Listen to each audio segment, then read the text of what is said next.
After many years and several different motorcycles, I finally did something I've been wanting to do for a long time. I bought myself a set of SuperMoto wheels for my KTM 690 Enduro. Now my 690 becomes two different bikes in one with just a simple change in rims and tires. So let's get going. There are many ways to install sumo wheels on your bike, but at the core of the installation process, it really is just swapping the front and rear wheels with your new wheel set. Of course, some things become more difficult, like the front and rear sprocket, chains, brake rotors, etc. But my kit from MotoX Industries came with everything that was needed for installation, so it made it a lot easier. I'm not mechanically inclined, but I'm able to perform basic services to my bike, so this installation wasn't too out of the norm for me.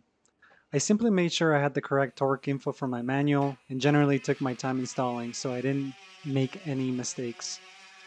Probably the hardest part about the installation process is cutting into the stock mudguards.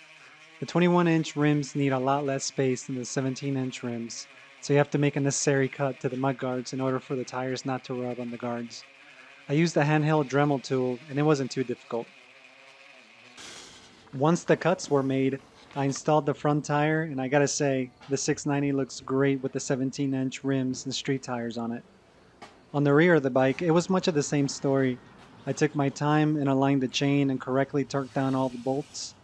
Final step was to install the shortened kickstand, and boom, I had a supermoto in my hands. And now for the fun stuff. I took my 690 to the track to see how it would feel in comparison with my Ninja 400.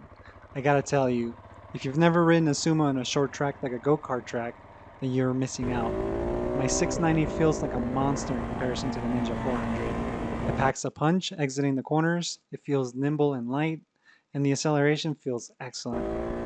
In review, if you have a 690 Enduro and you've been thinking about buying wheels for it, do yourself a favor and go for it. It completely transforms your bike and it'll make your 690 a true monster on the road. Thanks for watching, and leave me a comment if you have any questions about what it takes to convert your bike from Enduro to Sumo.